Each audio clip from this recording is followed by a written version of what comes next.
Alright, hey guys, Pax here, welcome back to another Pokemon Pocket video. As the title states, we're going to be going over Jumpluff EX yet again. When he first came out, this card had a lot of potential, eventually got phased out. But then nowadays in the current meta, Mega Rising, this card got much better. Amazing pairing. I actually made a deck showcase when Jumpluff EX first came out. A very fun card, however, couldn't keep up with Suicune Greninja. But nowadays in this meta, especially since this meta has a lot of EXs, this card will get a ton of value, especially paired with Wugtrio. Wugtrio doesn't need any introduction. Just look at those soulless eyes. You already know this guy means business. But yeah, this is a deck right here. And ideally for this deck, you kind of want to lead with Wugtrio and use Wugtrio essentially as a shield, blocking damage and having Jumpluff EX attack. Because if you guys don't know, looking at Jumpluff EX right here, HP 160, stage 2 of course, has 1 attack, breeze by attack, 70 damage. However, after attacking, you may switch this Pokemon with one of your bench Pokemon. In other words, after attacking, you would sub in Wugtrio and just have Wugtrio tank. So yeah, amazing against EXs. So like Mega Altaria Ex, Altaria Ex, they can't really do much because of Wugtrio. And I'll talk more about the card choices later on in this video. If this is your first video on my channel, really do consider if you like to subscribe. It really does help me out tremendously.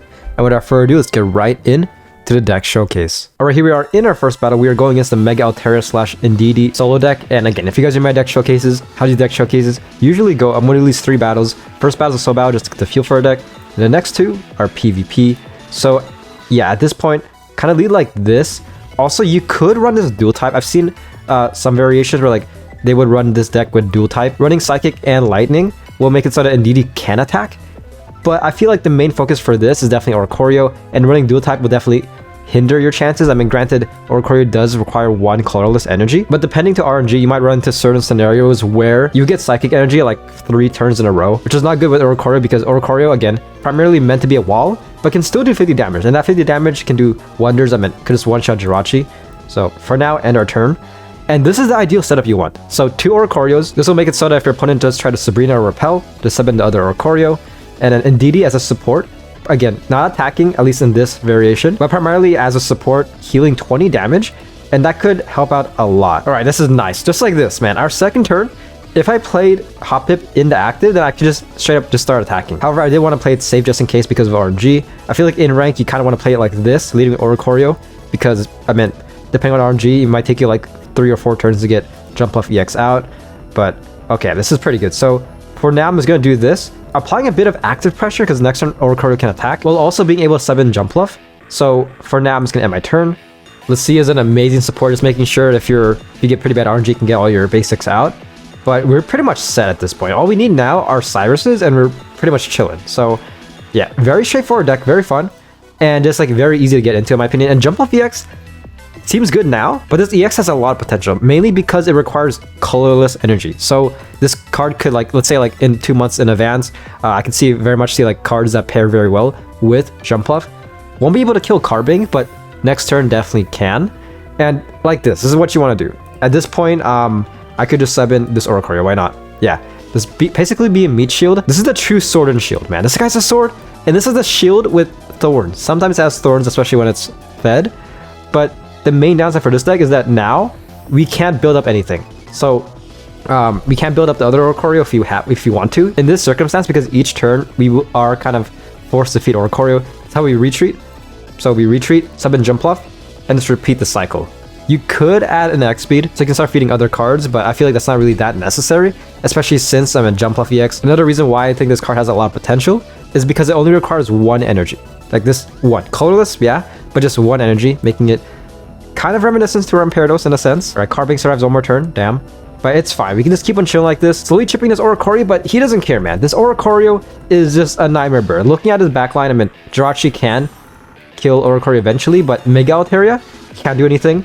And there's another Wugtrio right here, so we're pretty much set, unless my opponent somehow chips my backline, which really depends on them. I feel like another issue with this deck is that it is pretty slow, because Jumpluff EX is amazing, but only doing 70 damage. So looking at Mega Altaria, I am 3-hit KOing that Mega Altaria. Bare minimum, because my opponent has an Indeedee. So, and also they have another copy. So with that being said, there's going to be a lot of scenarios where you will be tying.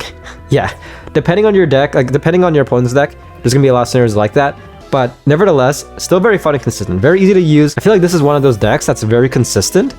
And you can also like multitask. So you can be like watching a YouTube video, you can be doing something else while also playing the game, because it really doesn't require much thinking. So at this point, just chilling. Yeah, pretty much. Just do this. My opponent messed up not placing another Indeedee, so it's Indeedee supporting, but not as bad as having 2 of them out. And yeah, this is the point of the video where I'm just gonna time-lapse this. I'm just gonna time-lapse this battle until I end up knocking out this Mega Altaria.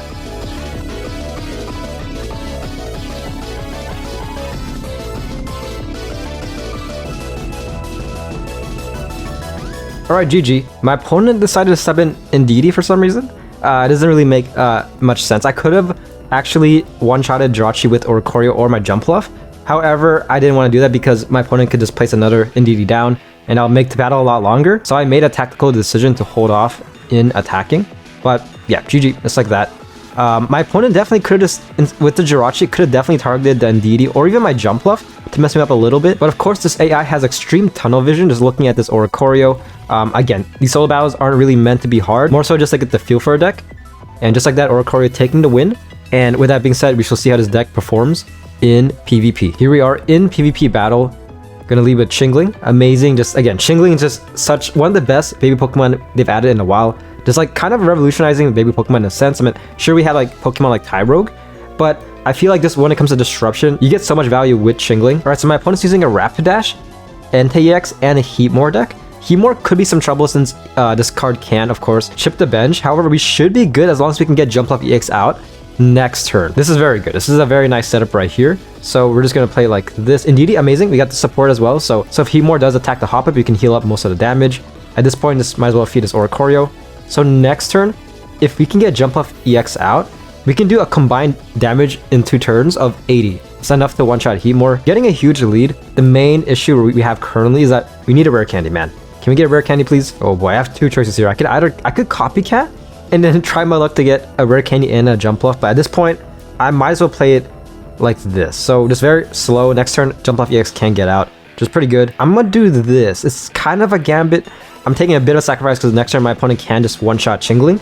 But at the same time, I can heal Wugtrio back up. Amazing. And also attack. So next turn, Heatmor is dead regardless. Even though if my opponent does decide to either red card or Mars me, I'm still going to knock out his Heatmor. And looking at his backline, only EXs. Alright, my opponent does Peace Lady, Giant Cape, but I should be good if I can get Jumpluff out. So if he just attacks right now, perfect. Okay, yeah, just like that. Jumpluff does 70 damage. Exactly 70. You tried. This guy definitely did try, but again, nothing is escaping this freaking... What is this? A plant? Some kind of this pollen Pokemon? Yeah. At this point, I'm gonna copycat. Why not? Yeah. I do want another copy of Wugtrio. I feel like this is set if I can get another copy because it does counter Sabrina. Perfect. Just like that. So now all we need is the Cyrus. Get back Cyrus later, like in a couple turns, and we're just chilling pretty much. Very straightforward. And granted, Rapidash is kind of scary. After attacking, this Pokemon does 20 damage to one of my bench Pokemon. But again, Indeedee is amazing with the support, just healing that back up. For now, just one-shotting, Heatmor, and just, yeah, very straightforward stuff. Just do this, retreat, summon Wugtrio, and then repeat next turn. Okay, yeah, my opponent conceded. He saw the loss wasn't definitely inevitable, but it is kind of, again, very slow because looking at that Rapidash EX has 150 HP, so given that Jumpluff EX will take 3 turns to knock out that Pokemon. But yeah, the win was definitely inevitable, I mean, especially with the 2 Wugtrios out. All my opponent has are EXs, like they really just can't compete with that. Our next battle going first, hand could definitely be a lot better, but we are still leading with Chingling, so we're already getting some pretty good value, especially if my opponent has a pair of balls in their hand. But just like that, we're already almost complete. All we need now is a rare candy, and we're pretty much set. Okay, we could just win if we can get rare candy. Okay. Yeah. You're definitely gonna have battles like this because again, this game is primarily RNG. There's a lot of support such as Copycat just to help you with RNG, but I'm banking that my opponent has at least 2 Pokeballs, or at least 1 Pokeball in their hand.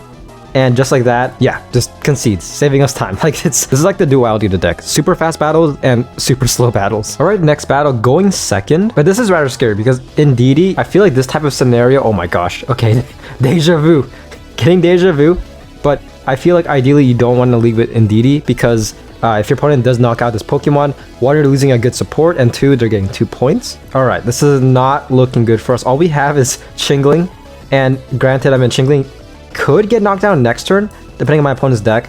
But for now, retreating out of Indeedee and is doing this, making sure that my opponent doesn't use a rare candy, because I'm pretty sure I mean, if anything, to get out Zubat, unless my opponent builds Crobat manually, definitely has one rare candy in their hand. All right, things are not looking good for Chingling.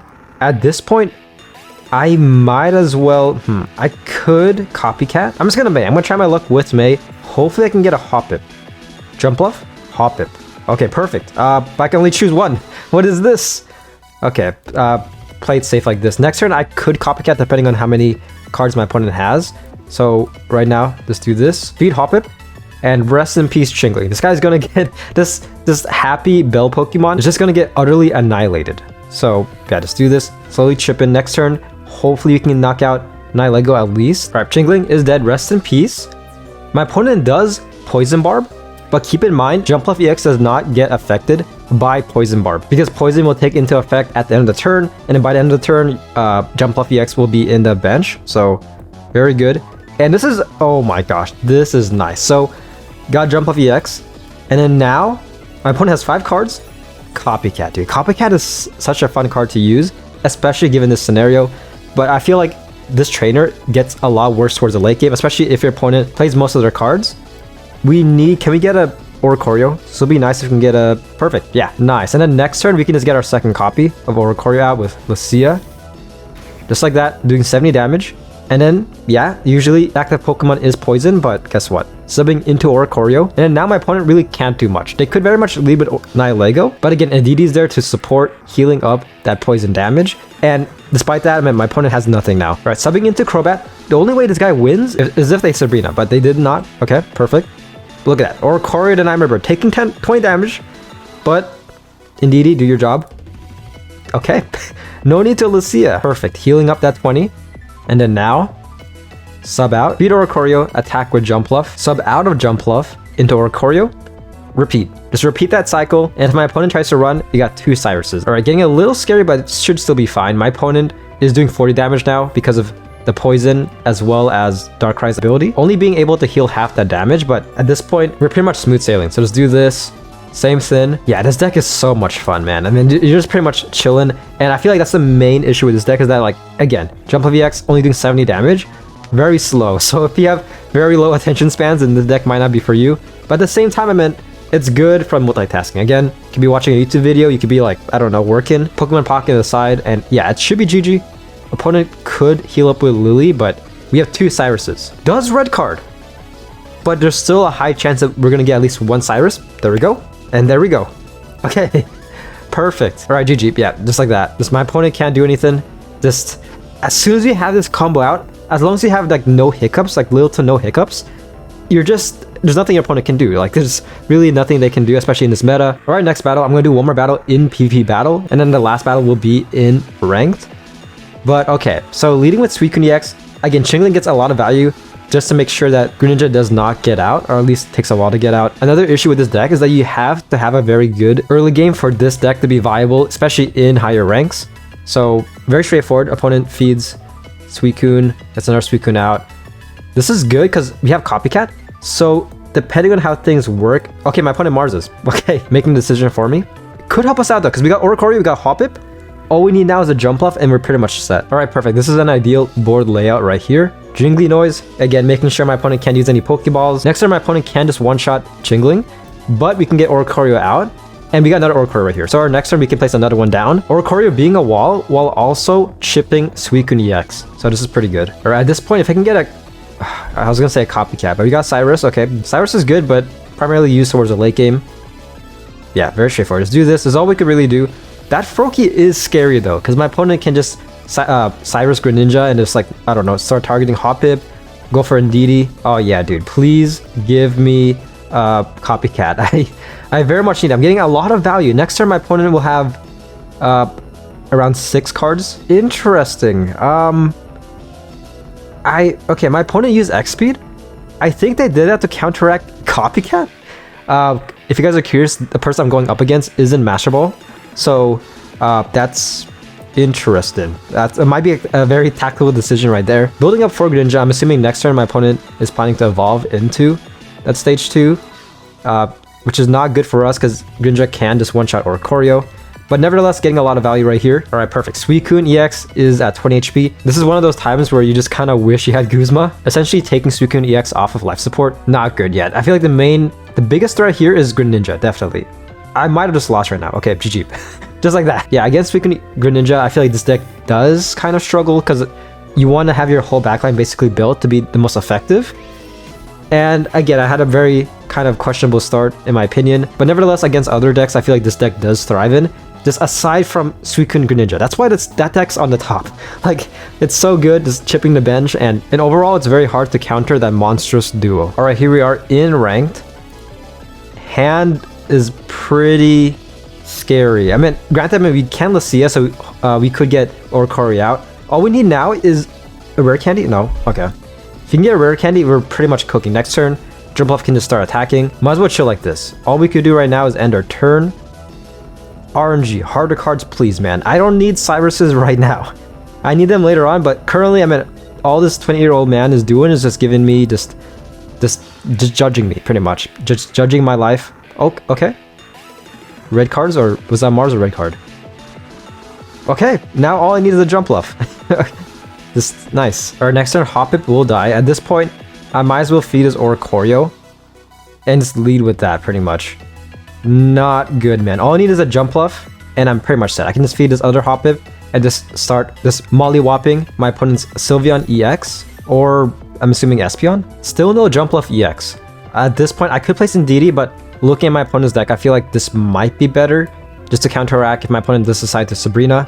I can sub in the other Oricorio, but for now, just leave Oricorio until Jumpluff can get out. But even then, one thing to note is that Jumpluff EX only does 20 more damage than Oricorio. A rather small difference, but again, that 20 damage could make a difference, especially against Espeon Ex that heals 30 each turn. Hey, perfect, nice. This will help us out tremendously. The only card that can really counter us at this point is non-EX Sylveon. But aside from that, I mean, this is either going to be a tie, most likely going to be a tie, or I'm going to win. So yeah, Breeze by attack, very straightforward. Espeon should be dead in a couple turns. Interesting, subs out of Espeon.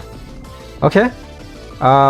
Leading with this Sylveon, but keep in mind, Espeon EX only heals if the Pokemon isn't active. But even then, I'm assuming they have 5 cards, so one of them is an EV bag. So this person's essentially just stalling for time, making sure that they can get, I'm assuming, non-EX Sylveon out. For now, I'm just going to do this. The Cyrus, beating up this Espeon. I have one more Cyrus, keep in mind.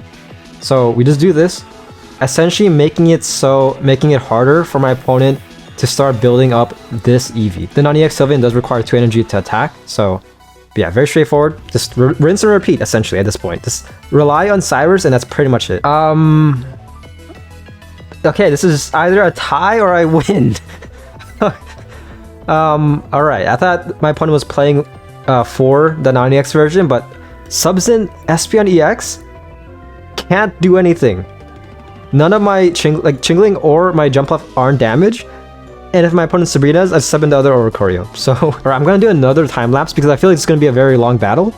And yeah, just wish me luck.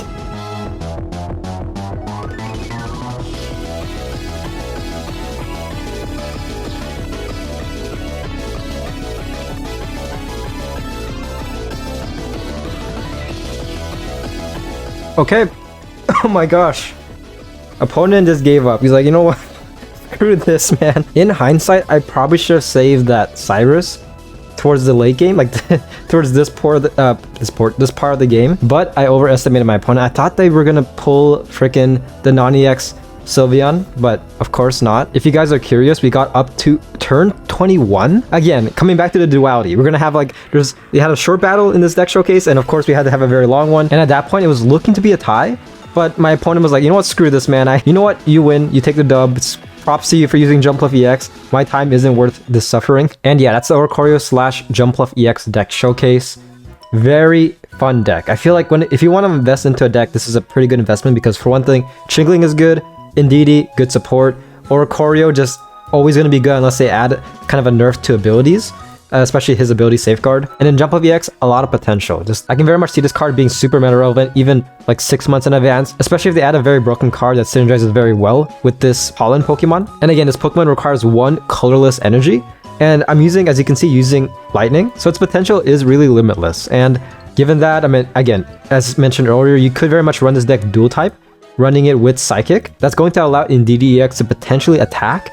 But in my opinion, it's not worth it. I mean, Indeedee, I feel like you could get some value, but it's a very, very like specific scenario where Indeedee gets some value. And again, I feel like it's a safer bet to just feed Oricorio with just pure lightning. It's ultimately up to RNG. You're gonna have scenarios where you just get like Psychic 3 turns in a row, lightning 3 turns in a row. But yeah, that's a deck. Overall, I'd rate this S. The solid S tier. I feel like it's up there with the meta decks. Like, it's definitely there. I very much want to see this deck in tournaments. But again, the main issue is against Suicune Ex. Definitely at a disadvantage because, yeah, for this deck, you want to get your backline built. And Suicune Ex, he likes that because the more Pokemon that there are on the field, the more powerful he will get. But yeah, that's the video. Hope you guys did enjoy. Make sure to like and subscribe if you want more. Really do like making these videos. And again, as a small-time content creator, really does help me out tremendously. And yeah, that's the video. And I'll see you guys on the next one. Peace.